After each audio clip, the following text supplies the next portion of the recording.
Bonjour, je suis Henri Levenbruck et vous écoutez Cheval Western, le podcast de l'équitation et de la culture western. Howdy, partner. You don't mind my saying. Dans chaque épisode, je vous invite à partir à la rencontre de celles et ceux qui font vivre le western. Le nouveau western. Des cavaliers, des enseignants, des éleveurs, des ranchers, des historiens, des artistes, des artisans et bien d'autres personnes encore. Hello? Hello? Ensemble, nous allons explorer les multiples facettes de l'équitation western et de la culture qui l'entoure. Je m'éveille songeant aux fruits noirs de la nibe dans sa cupule verruqueuse et tronquée. Que vous soyez cavalier, amateur de western, amoureux des chevaux ou simple curieux, ce podcast vous offrira des histoires inspirantes, des conseils pratiques et un regard sincère sur la culture western et ses traditions. The Western tradition.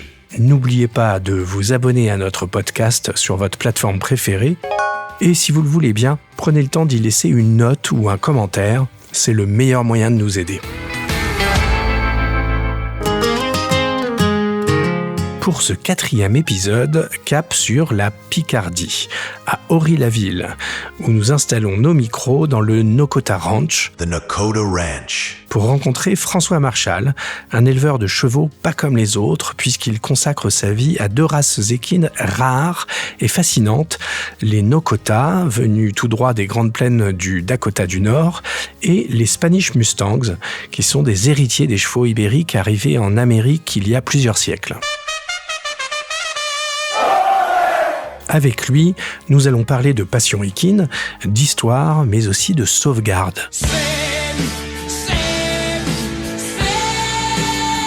Comment ces chevaux ont-ils traversé l'Atlantique pour trouver refuge dans les prairies de l'Oise ? Faites vivre l'Oise. Qu'est-ce qui les rend si uniques, si différents des races que l'on connaît en Europe ? Et quel est le quotidien d'un éleveur qui se bat non seulement pour préserver une lignée, mais aussi pour transmettre une mémoire vivante ? Une rencontre passionnante avec un homme passionné, érudit et d'une grande générosité envers ses invités comme envers ses compagnons équins.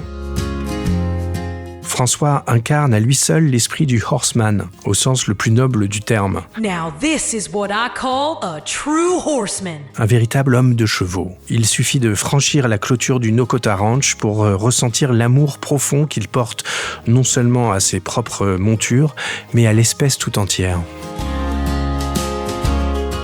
Ceux qui ont écouté l'épisode précédent, enregistré au ranch de la Boscraie en Normandie avec Nicolas Delalondres, reconnaîtront sans doute les étonnants parallèles entre ces 2 invités.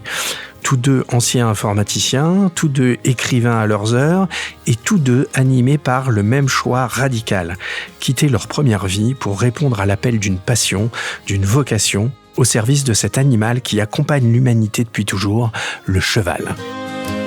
J'espère que vous prendrez autant de plaisir que moi à découvrir cet homme discret et profondément bienveillant.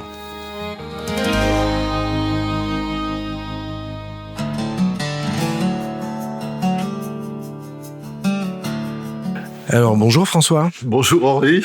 Merci de nous recevoir au Nokota Ranch. Ça me fait super plaisir de venir ici pour 2 raisons. D'abord parce que j'ai passé tous mes mercredis après-midi de toute mon enfance et de mon adolescence à quelques encablures d'ici, à Coix-la-Forêt, où ma grand-mère avait sa maison. Donc ça me rappelle de grands souvenirs. Le trajet que j'ai fait pour venir te voir aujourd'hui, j'ai dû le faire 2 ou 3 000 fois, tu vois, dans ma jeunesse. Et la deuxième raison, c'est qu'on s'est rencontrés il y a quelques mois, alors que je prospectais pour trouver un cheval, et je suis venu voir tes chevaux, et je garde de cette rencontre un super souvenir.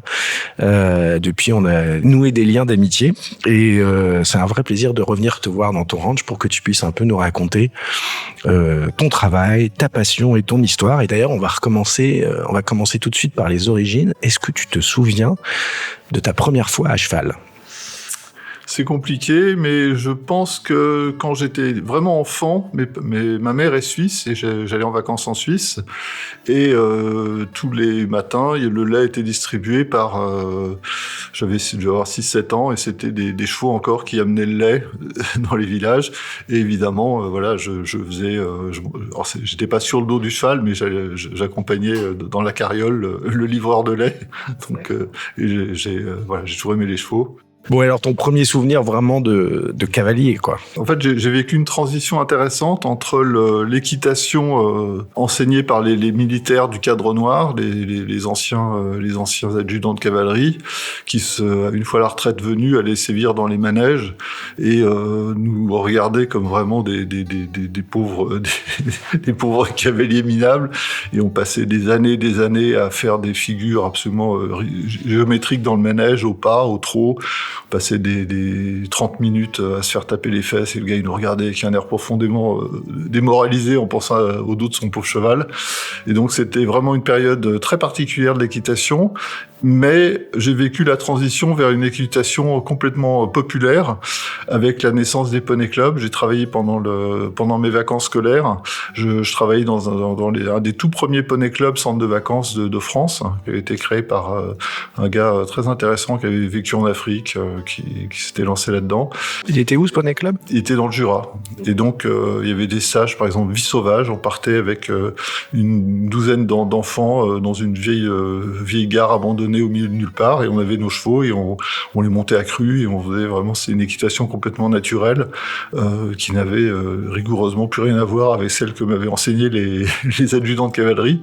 Mais je remercierai toujours ces cavaliers parce que ils m'ont formé vraiment à la vraie bonne équitation, même si c'était dur. Voilà, on se tient droit, on descend les talons, on regarde loin, voilà, on trotte pas tant que le pas est pas parfait, on galope pas tant que le trot n'est pas parfait.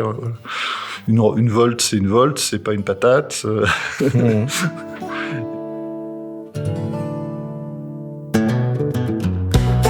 Alors, avant qu'on en arrive à ton métier aujourd'hui d'éleveur, il faut que tu nous racontes un peu ton parcours. Qu'est-ce que ça a été ta vie jusqu'à ce qu'un jour tu prennes le chemin de l'élevage ? Alors, il y a quelque chose qui est vraiment important, c'est les enfants de ma génération, les garçons de ma génération, peut-être encore de la tienne, Henri, c'est qu'on a vécu au Far West. On jouait avec des petits cow-boys en plastique, on recevait à Noël un déguisement de cow-boy, on lisait Lucky Luke, et en fait, cette période peut-être de 30 ans de l'histoire de l'Ouest, on la connaissait par cœur, c'était notre univers. Le dimanche soir, on regardait un John Wayne à la télévision. On allait à la mer de Sable, on se déguisait en cow-boy, et il y avait tous les décors des westerns de l'époque qui étaient là. C'était vraiment, on était totalement imprégné de cette culture western. Et c'était notre univers, c'était notre échappatoire mental, c'était notre univers de rêve. Et après, ça s'est estompé, j'ai fait des études, j'ai vécu à Paris, et vers 35 ans, par hasard, j'ai un ami qui avait un cheval en pension dans l'Oise. Et toute mon enfance est remontée, toutes mes années à cheval sont remontées. Et j'ai aussi acheté un cheval dans la même pension. Et on a déménagé pour habiter à côté de la pension où on avait notre cheval. J'ai acheté un deuxième cheval, j'ai donné le premier à ma femme. Puis après, on s'est dit, mais en fait, c'est génial. C'est vraiment notre vie a changé. Tu faisais quoi comme métier à l'époque ? Alors, je travaillais dans l'informatique, tout simplement. Ah, encore un. Voilà. Comme Nicolas de la Londres qu'on est allé voir au ranch de la Boscraie. Voilà. Et donc, c'est un univers très très différent, très virtuel. Différent, mais voilà, très virtuel. Voilà. C'est pas du tout dans le concret, c'est très, très intellectuel. Et je dis pas que s'occuper des choses n'est pas intellectuel, mais c'est un univers virtuel. C'est-à-dire que ça manque de matière. Et les choses, ça ressemble vers le réel, quoi. On est enfin dans le réel. On n'est plus face à un ordinateur, mais face à un être vivant extrêmement sensible. Et donc, ça donne un équilibre. Et voilà. Et au bout d'un moment, l'envie est venue peut-être de changer de vie, d'élever des chevaux. J'avais ça dans un coin de ma tête. Et j'ai décidé que ce qui était important, c'était surtout de se former. Et donc, je suis retourné dans un centre équestre pour repasser tous mes galops. J'ai appris à parer les chevaux. J'ai fait le BEP agricole d'élevage de chevaux pour apprendre vraiment comment on nourrit un cheval, comment on fait tout ça. En cours du soir. Donc, c'était rigolo. J'avais 40 ans au milieu des gamins de 16 ans. Ouais. Mais voilà, je me suis dit, je me lance pas tant que j'ai pas les bases théoriques et pratiques. C'est quand une fois on est parti, on n'a plus le temps de se former, c'est trop tard, on est dans le quotidien. Donc j'ai fait toute cette formation, ça a pris quelques années. J'ai fait également la formation Parelli, c'était les débuts à la Sens et tout ça, donc c'était très intéressant. Donc le programme de Pat Parelli. Le programme de Pat Parelli, oui, j'ai fait les niveaux Parelli, j'ai fait les stages avec Andy Booth du niveau 3 Parelli à la Sens. D'accord. Ça peut être décrié, mais c'est important au moins d'avoir fait honnêtement toute la formation pour apprendre des bases, savoir manipuler un cheval au sol, les débourrages, les choses comme ça. Et après, je suis par hasard tombé sur une revue en France qui parlait en 2004 des Nokota. C'était vraiment... je me suis dit, mais c'est incroyable que cette race ne soit pas connue.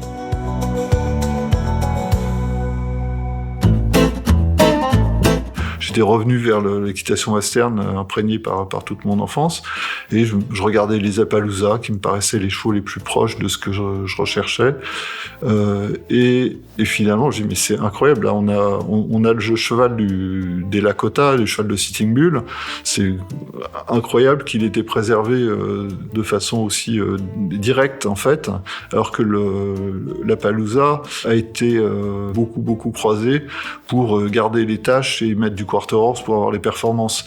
Donc il y a finalement il y a quelques éleveurs qui font de l'Appaloosa fondation, mais même dans du fondation il y a finalement relativement peu de cheval indien, alors que le Nokota il vient en droite ligne puisqu'il a été découvert que très récemment et il était dans un parc national américain qui était clos, donc il n'y a pas eu de croisement, c'est vraiment la plus pure expression du cheval de ranch de la fin du 19e siècle. Ouais.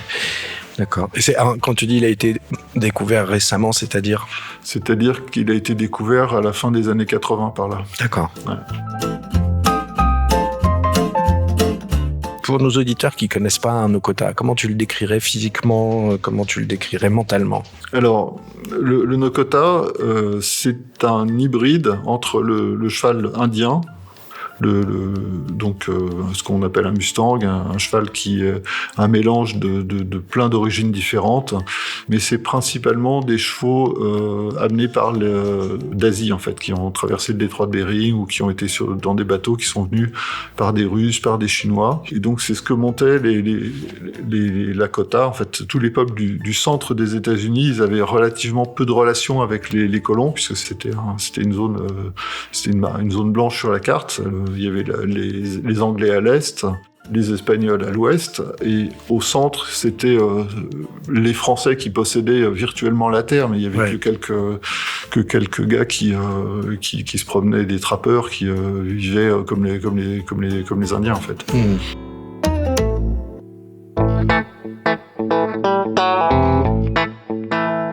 Et alors donc physiquement, comment tu décrirais un Nokota ? Alors un Nokota, c'est un cheval qui fait entre 1m55 et 1m40, 1m45. Et il y a une grande diversité de types, puisque c'est un mélange justement entre le cheval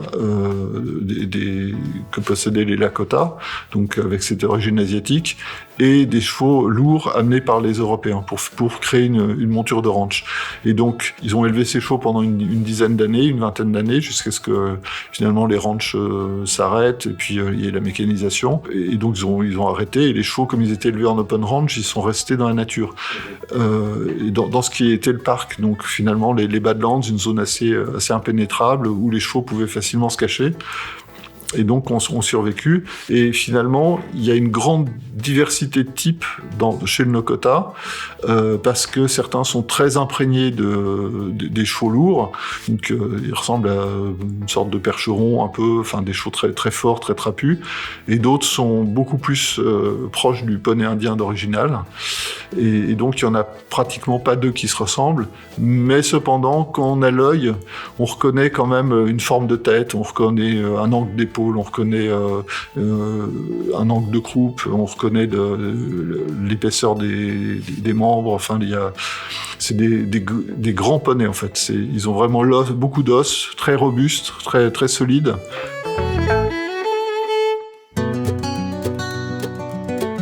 Donc Donc l'appellation Nokota, elle date de cette découverte fin des années 80, et c'est la contraction de North Dakota, j'imagine. Voilà, c'est ça. C'est North Dakota du Nord. Dakota, c'est le cheval. Ils ont voulu faire le cheval emblématique du Dakota du Nord. D'ailleurs, il est, le sénateur du Dakota du Nord lui a donné le titre de North Dakota Equine, je sais pas quoi, représentant. Ouais. C'est la gloire de l'État, quoi. Voilà, c'est la gloire de l'État. Et alors, donc toi, tu découvres le Dakota dans une revue, et qu'est-ce qui se passe dans ta tête ? C'était un moment où j'ai 4 enfants et on était toujours restés en France pour des raisons purement de moyens. Et puis là, on s'est dit quand même, faudrait qu'on sorte de France avec les enfants, faut qu'ils voient quelque chose.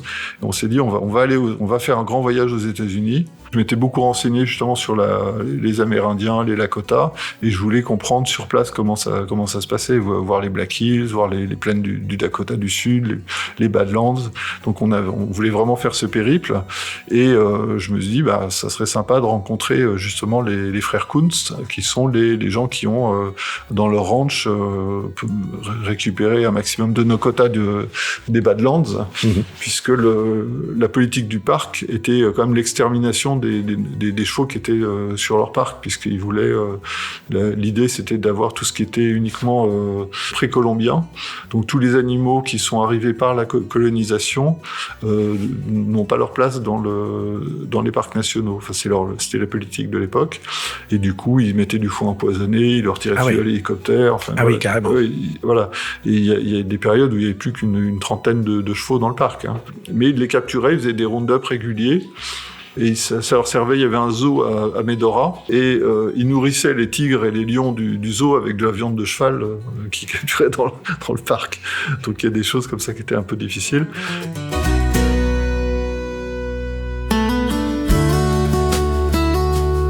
Le parc avait embauché une anthropologue, Castle McLaughlin, qui pour étudier un peu l'histoire du parc, des premiers habitants, et ainsi de suite.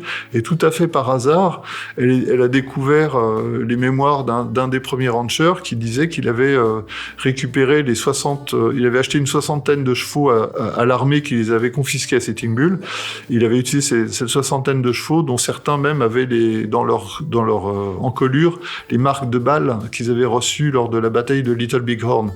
Donc c'était un élément historique extrêmement important, et que ces chevaux, il les élevait en open range, croisés avec des percherons, avec d'autres chevaux lourds, dans le territoire actuel du parc. Et donc que les chevaux actuels du parc, puisque le parc était clos, c'était forcément ces chevaux, étaient donc les chevaux de Sitting Bull. Et donc là, ça fait une sorte d'électrochoc presque au niveau national. C'est-à-dire tout le monde s'est ému du sort de ces chevaux. Et le parc a finalement les a vendus aux enchères. Et là, c'est Frank et Leo Kunz qui ont acheté quasiment tous les chevaux qui étaient capturés dans le parc pour les mettre dans leur ranch. Ils ont un grand ranch à une centaine de kilomètres dans le Dakota du Nord, où ils élevaient des quarter horse et des chevaux de course. Et donc, ils ont consacré leur vie à la préservation de ces chevaux. C'était 2 anciens du Vietnam, un peu meurtris par leur passage au Vietnam, un peu en guerre contre l'administration américaine, et qui ont voulu, quelque part, lutter à leur façon contre le sort qui était fait à ces chevaux. À l'époque où j'ai visité, donc c'était en 2005, où je suis allé les voir en 2005, ils avaient plus de 600 chevaux dans leur ranch, 600 Nokota, et ils étaient 2 frères à s'en occuper. Et le tout dans, 250 hectares au bord du Missouri. Et c'était fascinant à regarder, parce que les chevaux, comme ils avaient été simplement sortis du parc où ils vivaient en liberté, transportés et lâchés dans ces pâtures, ils avaient complètement gardé leur instinct naturel, quoi. Il n'y avait pas zéro domestication. Et observer, en plus comme il y avait plusieurs groupes, il y avait 4 ou 5 étalons avec leur harem, c'était fascinant de regarder la façon dont les chevaux géraient l'espace, comment la hiérarchie sociale, comment ils s'arrangeaient pour pas se faire voler leurs juments, comment ils se répartissaient les zones de broutage en bas des collines où l'herbe est verte, et les périodes de repos en haut des collines où le vent souffle et éloigne les insectes, enfin tout ça on a passé des heures et des heures à regarder ces chevaux. Et à l'origine, on devait juste passer, rencontrer les Kunz pour voir leurs chevaux et puis discuter éventuellement de l'opportunité d'en importer en France, de les élever en France. Et finalement, on a passé une semaine entière avec eux dans le ranch. Ils nous ont montré absolument tout ce ils étaient ravis d'avoir des premiers... Les petits Français. Les premiers petits Français, les premiers étrangers, en fait, finalement, à s'intéresser à leur travail. Après, on a fait un grand tour, évidemment, on est allé dans les Badlands, après on est allé à Yellowstone, c'est incontournable. Et plus émouvant, peut-être, c'est les Black Hills, qui est le refuge des Indiens pendant l'hiver, et qui a été la cause de leur perte, en fait. À cause de l'or qui était là-bas. Voilà, qui a provoqué l'invasion Cette histoire, elle est poignante parce que c'est à la fois la chute d'une civilisation, c'est-à-dire tout le centre des États-Unis vivait pratiquement comme au néolithique, quoi. Ils vivaient chasseurs-cueilleurs, c'était une civilisation complète qui s'est écroulée en quelques années pour passer dans la colonisation, l'agriculture, les réserves. Et un petit peu les histoires des Kunz aussi, c'est la chute de l'Amérique, quoi. Leur première défaite importante, la première humiliation du Vietnam. Donc on a des gens cassés qui ont vécu des changements d'époque incroyables. C'est une histoire assez triste, en fait. L'histoire est présente partout, quoi.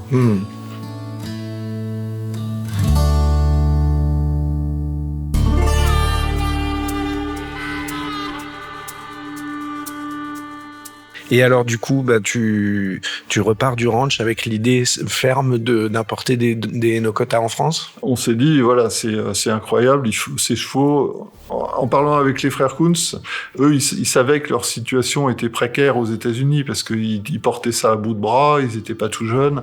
Alors ils ont créé un conservatoire, il y avait des gens qui s'y intéressaient, mais c'était pas, ça restait quand même très fragile.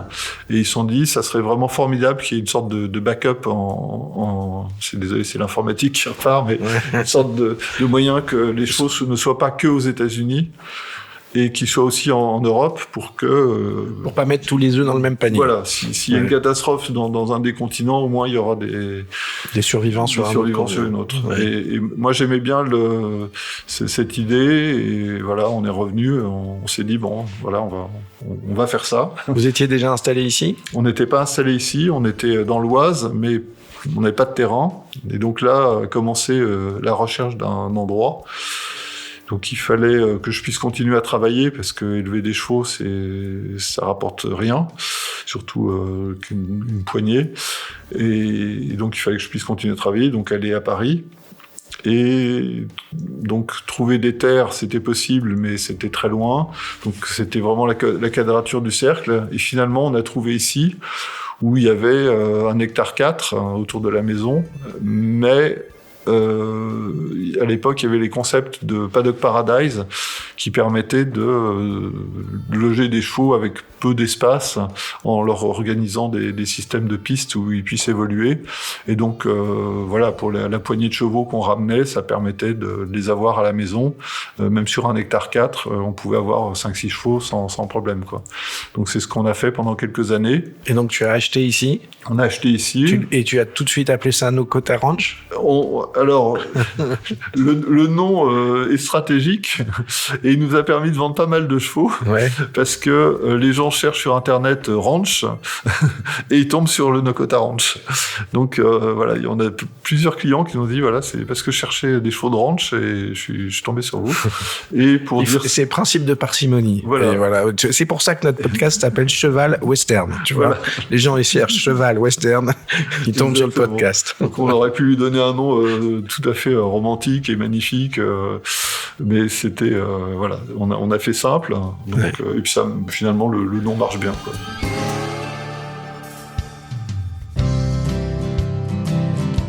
Et donc en 2007, on est retourné au ranch. Là, on a passé 15 jours.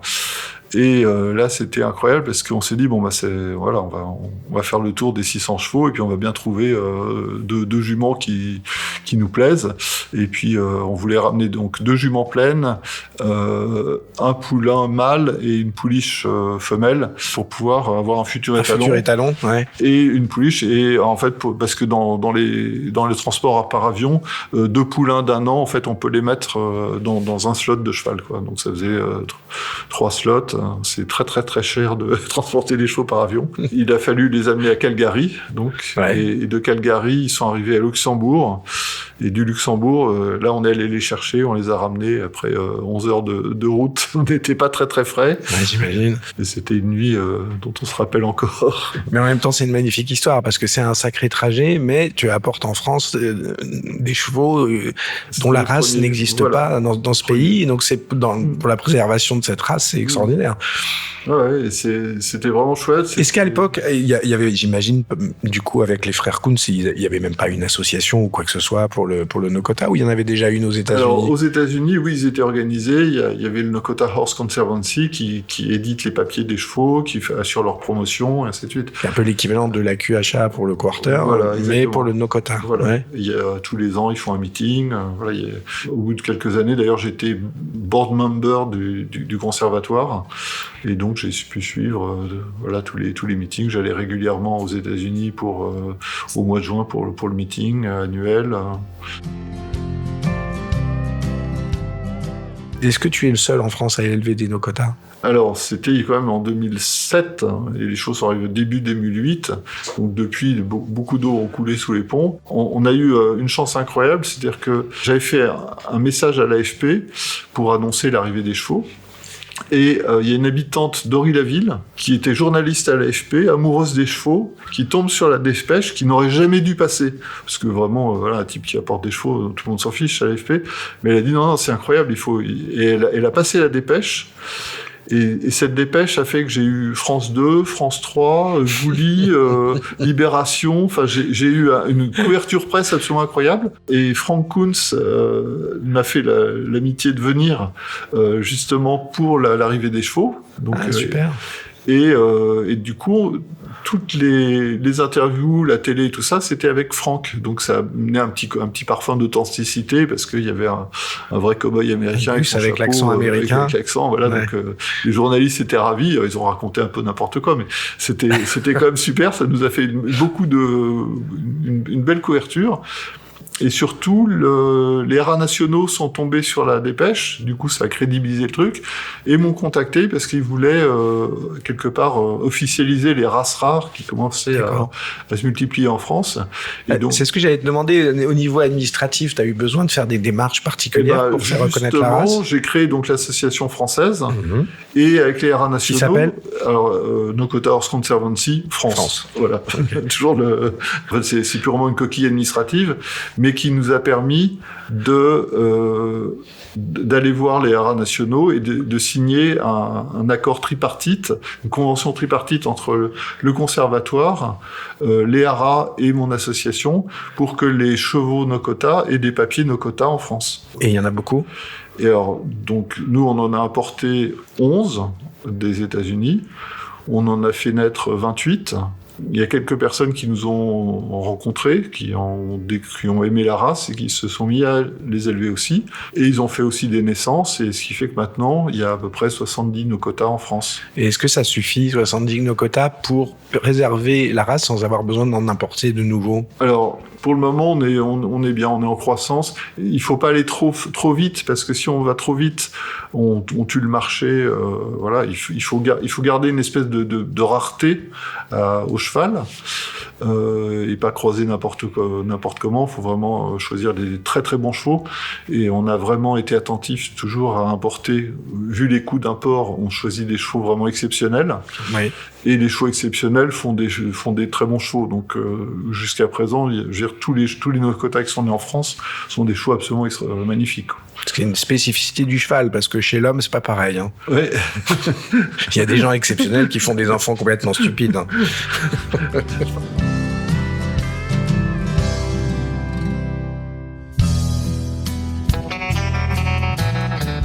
Mais alors toi, quand tu montes tes Nokota, ta monte, c'est un peu un mélange de toute ton expérience tant classique que western. Tu mélanges un peu les deux, c'est ça? Tu fais à ta sauce? Alors, moi j'ai appris l'équitation western avec Edith Corday, qui a appris au Canada dans un institut, la Pocatière, où le matin ils font du classique, l'après-midi ils font du western. Ah, intéressant. Et donc l'équitation western, en fait, c'est vraiment une spécialisation, c'est-à-dire que toute la basse école est la même, ou si elle n'est pas la même, elle devrait être la même. Et donc un cheval bien mis, c'est un cheval bien mis, un cheval qui est léger, qui réagit bien. Et après, on peut le spécialiser, on peut le monter avec les rênes un peu plus longues, avec une selle western, ou un peu plus au contact pour aller sauter des barres ou dresser. Mais de toute façon, la base reste la même. Et donc, moi, je suis principalement, je m'occupe surtout des débourrages, d'apprivoiser les poulains. Et après, je fais de l'extérieur. Et de l'extérieur, bah, c'est avec une selle western parce que c'est confortable, et avec des rênes longues parce que le cheval, il sait où il va. Et surtout, le gros plaisir de monter un Nokota, c'est que ce sont des chevaux, et ce qu'ils disent aux États-Unis, c'est cold blood. À sang-froid. Sang-froid, voilà. Le cheval de sport, c'est un mélange de chevaux de pur sang, donc avec du sang bouillonnant, et des chevaux de travail, enfin des chevaux avec un sang sans sang. Donc s'ils ont un sang modéré, c'est un demi-sang, ce qu'ils appellent ça en Suisse. C'est assez juste. Et vraiment, le Nokota, il a les aptitudes d'un cheval de sport, mais mentalement, il est froid. Et ça, c'est vraiment très, très agréable. C'est-à-dire que le cheval garde toujours le contrôle de ses émotions. On peut l'envoyer, là, on a les pistes de galop de Chantilly à côté. On peut le mettre sur une piste de galop, n'importe quel cheval, un peu de sport ou un pur sang. Quand il voit les pistes de galop, il devient fou. Il n'y a qu'une seule envie, c'est de galoper à fond. Le Nokota, il reste au pas. Si on le sollicite, il va trotter. Si on lui demande d'aller plus vite, il va galoper. Si on fait haut, il s'arrête net. Et jamais il va chauffer. Quoi. Donc ça, c'est un vrai bonheur pour les cavaliers d'extérieur, ou quand on a besoin d'un peu de sécurité à cheval, voilà, on a un cheval qui garde la tête froide. Et ça, c'est vraiment important. Oui, je ne te le fais pas dire. On va parler un petit peu maintenant de la deuxième race que tu élèves aujourd'hui, qui est arrivée un peu plus tard dans ton histoire à toi, c'est le Spanish Mustang. Alors comment s'est faite cette rencontre-là? Alors c'est une histoire incroyable. C'est-à-dire que il y a quelques années, quand j'ai commencé à importer les Nokota, à m'intéresser aux Nokota, il y a une femme en Angleterre qui a fait un parcours un peu similaire, mais avec le Spanish Mustang. C'est Martine Leto, qui était aussi une des toutes premières à importer des Mustangs en Europe. Donc on se suivait comme ça sur les réseaux, on voyait ce que chacun faisait. Et quelques années plus tard, je vois qu'une de ses clientes, une Anglaise, vient en Bretagne pour créer un petit élevage de Spanish Mustang. Donc je lui envoie un mail en lui disant c'est super, moi j'élève des Nokota, voilà, il faut qu'on garde le lien. On fait des chevaux à peu près. Il y a peu de gens qui font des Mustangs ou équivalents ou des races américaines rares en France. Faut qu'on ait le contact. Et quelques années plus tard, cette femme a dû rentrer en Angleterre pour des raisons personnelles. Et elle avait de l'argent uniquement pour ramener ses juments, et son étalon, elle n'avait pas assez d'argent pour le ramener. Elle m'a demandé, comme j'étais la seule personne qui lui avait souhaité la bienvenue, donc j'étais la personne vers qui elle s'est tournée, elle m'a demandé de l'aide pour vendre en France son cheval. Donc j'ai essayé de passer des annonces sur le Bon Coin, mais bon, un entier pas dressé de 6 ans, d'1m35, ça intéressait personne. Ou alors des gens qui se seraient tués avec, donc on a arrêté. Et à la fin, je lui dis, je sais pas, on va pas l'envoyer à la boucherie, je m'en occupe. Je viens le chercher, et puis je verrai ce que je fais avec. Et donc elle m'a donné ce cheval. Donc il avait 6 ans, il vivait seul, c'était très compliqué. pied, il était pas trop dressé. Et puis on s'est dit, bon, on va le castrer, puis on a toujours besoin d'un hongre. On n'avait pas de hongre, mais c'est bien d'avoir un hongre parce que ça permet de servir de nounou aux jeunes mâles avant. Voilà, il y a un moment où ils sont un peu... Sans qu'ils soient pas trop agressifs, quoi. Voilà, ils peuvent pas être seuls, ils ont besoin d'un adulte de référence, mais ça peut pas être des juments, et ça peut pas être un autre mâle, ça peut pas être les talons, enfin voilà. Donc c'est bien comme ça d'avoir un hongre. C'était un peu compliqué au début, mais voilà, on l'a dressé, on l'a castré. Comment il s'appelait ce cheval? Il s'appelle Teton Brave. Teton Brave. Teton Brave. Teton, Okay. c'est une montagne aux États-Unis qui ressemble évidemment à un téton. J'imagine. Comme c'est les Français qui ont nommé la plupart des endroits. Et ce cheval est particulier parce qu'il a été conçu dans le ranch d'origine du Spanish Mustang. C'est-à-dire que l'histoire des Spanish Mustang et des Nokota est un peu pareille. C'est-à-dire pour le Nokota, ce sont les frères Kuntz, et pour le Spanish Mustang, c'est Emmett Brislow, qui est un gars qui, dans les années 40, s'est dit, voilà, on a un trésor qui est en train de disparaître, et donc il s'est mis en tête de faire le tour des réserves indiennes, le tour des endroits les plus reculés du fin fond de l'Oregon, de ces coins-là, pour retrouver les chevaux qui, morphologiquement, avaient conservé les traits ibériques. Ouais.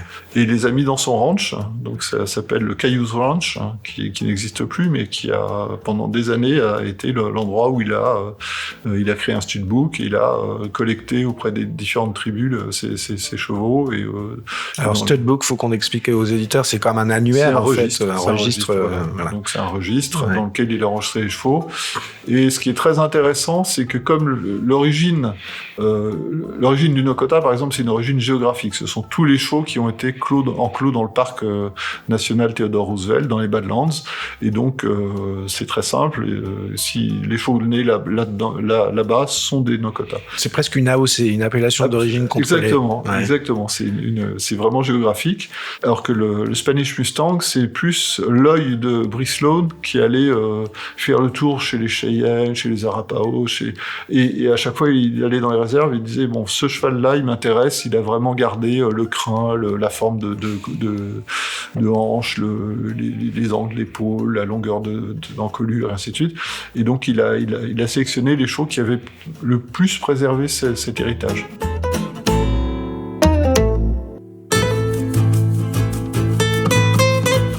Donc ce Teton Brave, ce cheval Mustang que tu récupères, qu'est-ce que ça devient ensuite?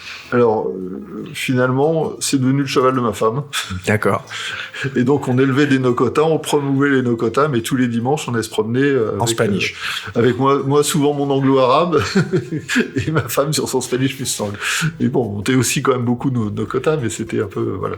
Du coup, on prend contact plus avec Martine Netto, donc qui élève ses chevaux en Angleterre, et qui était la naisseuse de Brave. Et elle est très contente que son cheval, justement, qui était précieux pour elle, puisqu'elle était conçue au Ranch Cayuse, chez Emmett Brislow. Enfin voilà, c'était et c'est un cheval qui a vraiment le look d'un des plus beaux chevaux du Cayuse Ranch que j'adore, avec une encolure pratiquement par terre. Ce Brave, il est incroyable parce que il a la morphologie parfaite du cheval du logo de la Ford Mustang. C'est lui. Et donc il y a quelqu'un en Irlande, une femme en Irlande, et elle dit, mais c'est vraiment bien qu'ils aient sauvé ce cheval, qui avait un destin cruel. J'élève des Spanish Mustang en Irlande. J'ai un 5 ans, voilà, je leur offre. Et un jour, il y a un camion qui est venu d'Irlande, et elle avait tout payé, le transport et tout ça. Ouais. Okay. Oui, elle nous a offert, pour nous remercier d'avoir sauvé ce cheval, magnifique, un hongre de 5 ans, magnifique, comme un Moon. On est ému, quoi. Une bienfaitrice. Voilà, une bienfaitrice.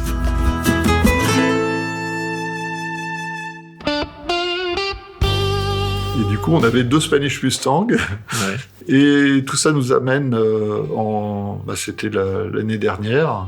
Et là, Martine Netto fait naître une jument, mais je suis tombé littéralement amoureux de cette jument. Alors elle s'appelle Lakota Face, mais Martine donne toujours des petits noms à ses juments, et donc elle l'appelait Mathilda. Voilà. Mathilda, d'accord. Okay. Parce qu'elle trouvait que c'était une princesse, donc elle lui avait donné un nom de princesse. C'était très bien.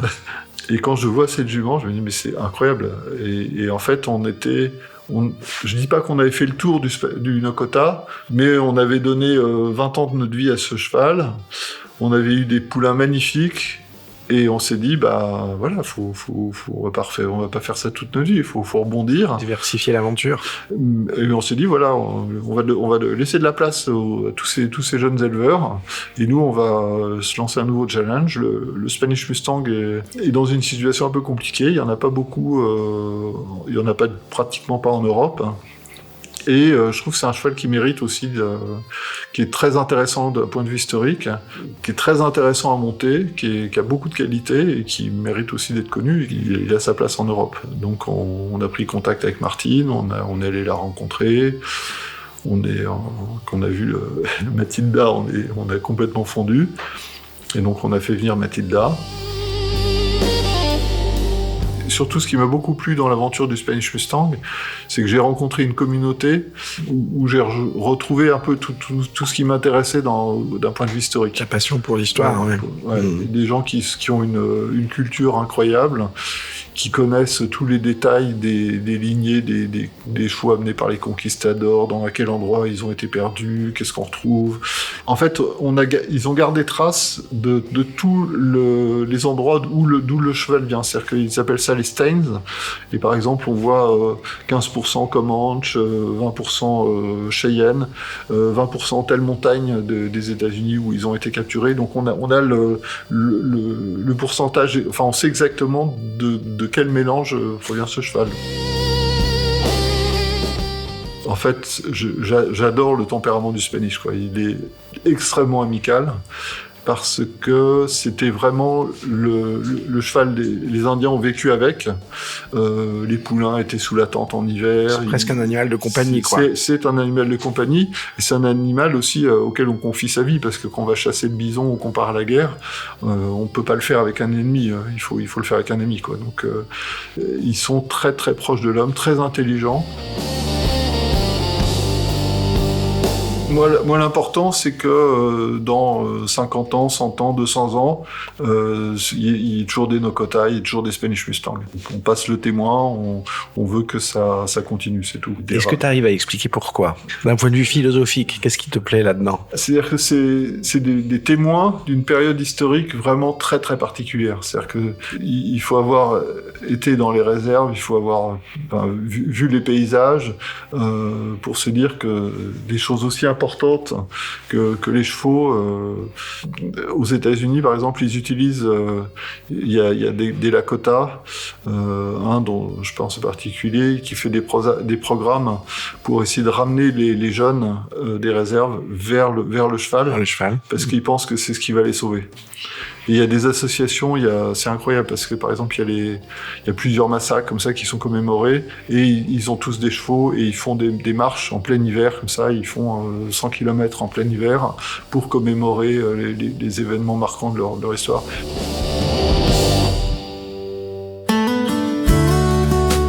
Il y a un problème d'appropriation culturelle, parce que sont les chevaux qui ont vécu pendant des centaines d'années avec les Lakota, avec les peuples amérindiens.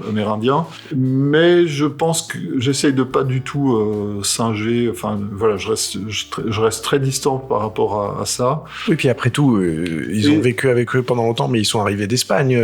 Mais voilà, c'est ça. Il y a une transmission de culture aussi. Voilà, c'est un Français, c'est le marquis de Morès qui a... Lui, c'est un officier de cavalerie et imprégné de culture équestre. Quand il a créé son ranch dans les Badlands, il avait besoin de montures pour ses cow-boys. Et quand il a vu que l'armée américaine ne savait pas quoi faire de tous les chevaux qu'ils avaient confisqués aux Indiens lors de leur reddition, il a dit, mais non, mais c'est des très bons chevaux, ça, il les faut. Il a acheté ses juments à l'armée américaine. Il s'est dit, par contre, ils sont un peu petits pour le travail du ranch, et donc il faisait venir de France des percherons. Il les a croisés avec ces percherons, avec des Shire, avec des chevaux avec un peu plus d'os. C'est ça qu'a créé le Nokota. Et donc finalement, c'est un Français qui les a sauvés, il les a croisés avec des chevaux français. J'ai une légitimité en tant que Français, quelque part, que je m'attribue à... Absolument. On va les ramener un peu quelque part en Europe. Alors, c'est amusant que tu parles du marquis de Morès, puisque j'allais maintenant t'inviter à parler un peu d'histoire. En dehors du cheval, on a deux autres passions communes, c'est qu'on aime tous les deux l'histoire. Mais toi aussi, tu écris. Et je pense que l'importance de l'histoire dans tes écrits est assez grande. Tu as écrit notamment un livre que j'ai ici qui s'appelle Last Bullet, la dernière balle, qui te permet à travers la fiction de raconter un peu l'histoire du Nokota. Parle-moi de cette importance de l'histoire et ensuite de l'importance pour toi de coucher ces mots sur le papier pour, encore une fois, probablement une histoire de transmission, j'imagine. Oui, c'est-à-dire que lors de mes visites au Ranch Coons, par exemple, j'ai eu la chance d'être avec Léo, de passer beaucoup de temps avec Léo, de passer beaucoup de temps dans son ranch. J'ai beaucoup voyagé, j'ai discuté avec Castle McLaughlin, avec les différents Lakota. Voilà, donc j'ai accumulé ça. Mais les gens en France qui achètent mes chevaux, ils ont envie de connaître tout ça, mais le ranch Léo Coons est décédé, son ranch a été vendu. C'est plus tout ce que j'ai vécu a un peu disparu.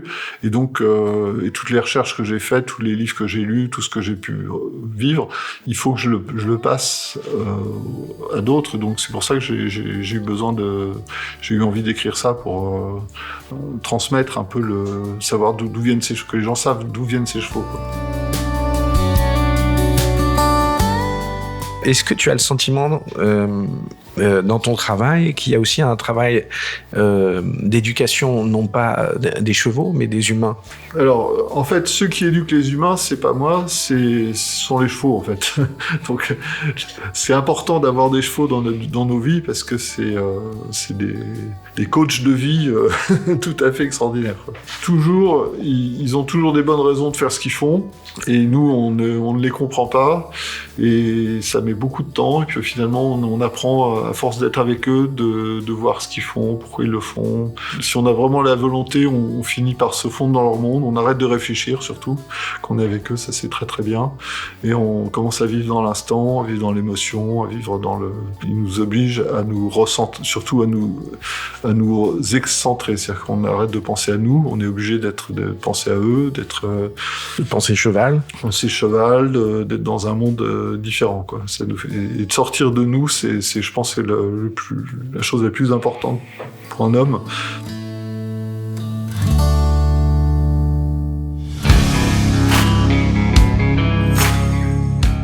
Dans ton activité, le débourrage de tes chevaux occupe une place importante. Est-ce que tu peux nous en parler? Est-ce que le débourrage d'un Nokota, c'est différent du débourrage d'un autre cheval? Qu'est-ce qu'il y a de différent? Alors, en fait, moi je parle surtout d'apprivoisement. Notre philosophie, c'est de laisser les poulains avec leur mère et de leur fiche à paix. On les laisse tranquilles, ils ont besoin d'être... Un cheval, il a besoin d'être un cheval, enfin de devenir un cheval pour après devenir un cheval de selle. D'abord, il faut qu'il soit un cheval. Et donc, pour lui apprendre à être un cheval, c'est ses parents, c'est le groupe, c'est les autres chevaux. Et à un moment donné, quand on sent qu'il commence à s'intéresser à nous, on est là. Voilà. Quand on ouvrit, on est là. Et à un moment donné, on fait partie de leur environnement, mais sans être présent. C'est-à-dire qu'ils nous voient comme un truc un peu extérieur, pas l'air trop dangereux, mais on n'est pas du tout dans l'imprégnation, manipulation du poulain, toutes les théories du docteur Miller, on n'est pas du tout là-dedans, ou chercher à leur mettre le licol quasiment le jour à 2-3 jours. On les laisse tranquilles pendant au moins plusieurs mois. Et à un moment donné, on dit, voilà, maintenant tu vas venir, tu vivais dans le pré, maintenant tu vas venir vivre à la maison, donc dans un petit paddock, et puis tu vas nous voir plus progressivement. On dit, maintenant, ta maman, pour manger, on va lui faire manger du grain, mais avec un licol. Donc on licole la maman, on met le poulain. Le poulain avec, et du coup, il est obligé d'interagir avec nous. Et après, ça dépend vraiment des poulains. Il y en a, tout de suite, ils sont amicaux, ils viennent nous renifler, ils se font caresser, il n'y a pas de problème. Puis d'autres qui vont être très méfiants. Et à un moment donné, on va les mettre dans un espace un peu plus clos, où ils peuvent plus trop partir. Et puis, on va juste être là, et puis tenter des caresses, et puis voilà. Et puis, en général, vers 6 mois, on les licole avec les autres, il n'y a plus de problème. les Nokota, jusqu'à présent, il y en a qui naissent dressés, c'est-à-dire que c'est même pas drôle, quoi. C'est pas, on prend le cheval, on lui met la selle, il bouge pas, on agite 2-3 trucs, il y en a rien à faire. On dit bon, à gauche, à droite, tu fais ok, on monte dessus, à gauche, à droite. Et puis on peut partir en forêt le lendemain, quoi. C'est pas très intéressant, mais c'est bien, c'est des bons chevaux. C'est rassurant. C'est des bons chevaux. Et d'autres qui peuvent être extrêmement sauvages, quoi. Une, il m'a fallu 2 ans pour l'apprivoiser, pour qu'elle arrête d'avoir peur de moi. Ah ouais. Et puis tout d'un coup, il y a eu un déclic dans sa tête, et puis là, voilà, c'était bon. Mais pendant 2 ans, c'était dangereux et compliqué. C'est-à-dire qu'il fallait vraiment y aller. Elle m'a botté au moins 6 ou 7 fois. Donc c'est ce qu'on appelle aux États-Unis warning kicks. C'est-à-dire si on va un peu trop fort, il dit non, là t'as dépassé une limite, et ils tapent, par exemple dans le gras de la cuisse, ils cassent pas de membres, ils font rien, ils font juste mal. Et donc on a mal. Et du coup, la durée de la douleur et la durée de la réflexion pour comprendre la bêtise qu'on a faite. Quand il tape fort, c'est qu'on a besoin de vraiment réfléchir. Il tape léger, il dit bon, vas-y, moins vite. En général, ces chevaux finissent comme étant nos meilleurs chevaux. Parce que justement, ils ont cet instinct, cette vie en eux, qui font qu'ils sont toujours plus attentifs. Et c'est des chevaux, après, quand on les monte, ils sont tellement sensibles qu'ils comprennent ce qu'on veut, en fait. On les monte par télépathie, pour ainsi dire, quoi. Après toutes ces années passées auprès des chevaux, est-ce qu'ils t'émerveillent encore tous les jours ? Alors, oui. Oui. Chaque jour, je vais les voir. Et à chaque fois, ils ont une noblesse, une beauté, un rayon de soleil. Il y a un poulain qui a une petite attitude. Il y a Mathilda qui vient mettre sa tête contre moi. On ne peut pas. On est obligé d'être émerveillé, de fondre à chaque fois. C'est un amour profond. Et je sais pas si ça s'explique pas, mais c'est vraiment des amis. Ils sont là. Ils sont autour de nous, même si des fois il y en a où ça peut être un peu compliqué, on peut avoir des périodes un peu complexes, mais malgré tout, en fait, c'est même pas le cheval, c'est le groupe. En fait, ils sont tous là, ils ont chacun leur personnalité, ils fonctionnent ensemble, c'est un vrai rayon de soleil.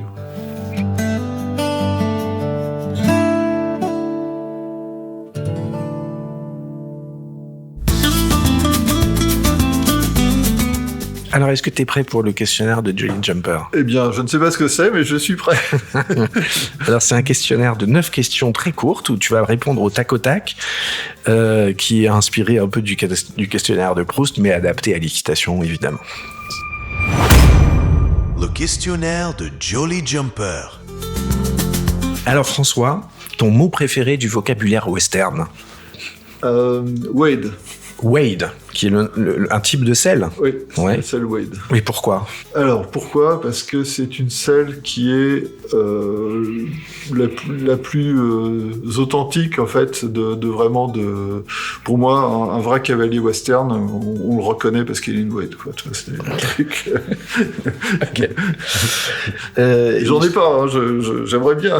Ah, t'as pas de Wade ? Ah non. Non, toi, t'as une Deuber und Partner. T'as une Deuber und Partner, je rêve un jour j'aurai une Wade. Qui sont des selles allemandes, hein, c'est ça ? Oui. Ouais. Bon, mais c'est des très belles selles quand même. C'est des bonnes selles parce qu'elles vont bien sur le dos des Spanish Mustang et des Nokota. Parce qu'ils sont assez courts, ils ont le dos assez court, c'est ça ? Ils ont le dos court et ils ont une forme de dos qui est pas celle du Quarter Horse. Donc les Allemands qui sont des gens perfectionnistes et sérieux, il y a eu pas mal de Mustangs en Allemagne. Ils ont étudié une selle qui va comme un gant sur les dos de Mustang. Ton cheval de fiction préféré ? Ah bah c'est Jolly Jumper, forcément. C'est Jolly Jumper. Bon. Moi, je suis bien tombé, alors. Le bruit ou le son que tu aimes le plus autour des chevaux ? Voilà, je l'ai fait. Ouais. Et alors, pourquoi ? Parce que ils font ça quand ils sont paisibles, ils mangent leur foin tranquillement, puis de temps en temps, ils relèvent la tête, ils te regardent, ils font... Et ça, c'est-à-dire, je suis content. Et là, tu dis, ça va, ils sont bien. Je suis détendu. Ouais. Et le bruit que tu détestes ? Alors, le bruit des trucs qui cassent, parce que, faut dire qu'on a des chevaux chez soi, on passe 50% du temps à construire des trucs et 50% à réparer ce qui casse, en fait. Et puis, très rapidement, on passe beaucoup plus de temps à réparer tout ce qui casse. Donc une clôture qui casse, tu dis ça, il y en a encore un qui a fait l'imbécile. Et j'ai passé 2 heures avec ma visseuse et ma clouseuse à essayer de réparer leur truc. Ton odeur favorite autour des chevaux? Il y a une petite odeur de sueur à la fin de la promenade. Voilà, l'odeur qu'on a dans nos habits, dans nos... Sur le tapis de sel, sur le tapis de sel, voilà. Ouais, ça, c'est sympa, ouais. Le cow-boy ou la cowgirl que tu préfères? Marc Rachid. C'est un gars qui a écrit beaucoup. Et si tu n'as pas lu Marc Rachid, ou ceux qui n'ont pas lu Marc Rachid, il faut lire Marc Rachid. Alors malheureusement, il n'est pas traduit en français, mais c'est un vrai bonheur parce qu'il donne des leçons de vie sur les chevaux et tout ça qui sont exceptionnels. D'accord. Alors je mettrai sur l'article consacré à cet épisode, dans les notes de l'épisode, les références des livres de Marc Rachid. Si tu étais un cheval, alors je me doute un peu, mais on va quand même poser la question. Si tu étais un cheval, tu serais de quelle race et de quelle robe? Alors, je vais avoir une réponse un peu stupide, mais pur sang anglais qui court à Chantilly. D'accord. Alors, ils ont une vie horrible, mais en fait, ils ont la vie de cheval la plus excitante possible, quoi. Ils vivent pas longtemps, parce que les chevaux aiment courir, et voilà, c'est un truc incroyable, quoi. Alors, c'est un peu contradictoire avec... C'est très contradictoire, mais qu'est-ce qui est le plus excitant dans une vie de cheval? D'accord. C'est Oliveira qui disait ça, c'est que les chevaux de course sont ceux qui ont la vie la plus sympa de tous les chevaux de monte. Après, ouais, c'est vrai qu'ils ont une vie où ils font ce qu'ils aiment, en fait. Mmh. Et puis ils sont chouchoutés quand même. On les met dans des balnéothérapies, des bains de soleil. Ils sont dans des mains de professionnels. Mmh. Mais c'est vrai que voilà, on pourrait dire je suis spirit les talons dans les plaines. Ouais. Mais ils ont comme une voilà. J'ai vu la vie des chevaux. C'est une vie très très très très très très dure. Et les chevaux dans la nature, c'est une vraie vie de cheval. C'est rude. Comment tu définirais la liberté à cheval? Alors la liberté, c'est la discipline, en fait. C'est Spinoza, ça. La liberté, c'est la nécessité comprise. Ouais, voilà. Ouais. C'est-à-dire que pour avoir une vraie liberté, il faut qu'il y ait une vraie discipline. Et là, on est libre. Et enfin, dernière question, si tu devais conseiller à nos éditeurs un seul film ou une seule série ou un seul livre, qu'est-ce que ce serait? Un seul film, c'est L'homme qui murmurait l'oreille des chevaux. C'est très, c'est un vrai beau film. C'est le film qui a un peu vulgarisé l'éthologie équine. Bon, en plus, Robert Redford vient de nous quitter hier. Je pense à lui, bien sûr. Ouais. Et c'est un peu inspiré de Ray Hunt, un peu, non? C'est ça? Alors, en fait, le conseiller technique, c'est Buck Brannaman. Ouais, d'accord. Ouais. C'est Buck Brannaman, qui était vraiment avec Robert Redford pour aider pour les chevaux et tout ça. Mais le vrai chuchoteur, c'est pas Ray Hunt, c'est Tom Dorrance. Tom Dorrance, les deux frères Dorrance. Ouais. Les deux frères Dorrance, Tom et Bill. Et Ray Hunt, en fait, c'est le gendre c'est un des plus connus. J'ai eu l'immense bonheur de le voir les 2 fois où il était en Europe. La première fois, c'était en Belgique. Je suis allé le voir au fin fond d'un truc tout petit, mais c'était extraordinaire. Et après, il était venu à la Sanche, j'étais aussi allé le voir. Mm-hmm. Et c'est une expérience incroyable. Il était très âgé, il avait plus qu'un seul poumon et sa bouteille d'oxygène. Il avait 5 minutes d'autonomie sur le dos d'un cheval, mais ça suffisait en fait. Eh ben écoute François, merci infiniment de ton accueil. J'étais super content de revenir au Nokota Ranch et j'espère que ça va donner envie à nos auditeurs de découvrir le Spanish Mustang et le Nokota. Et je suis sûr que nos chemins vont se recroiser, ne serait-ce que lors d'une petite balade forestière. C'est prévu. Hein. Merci François.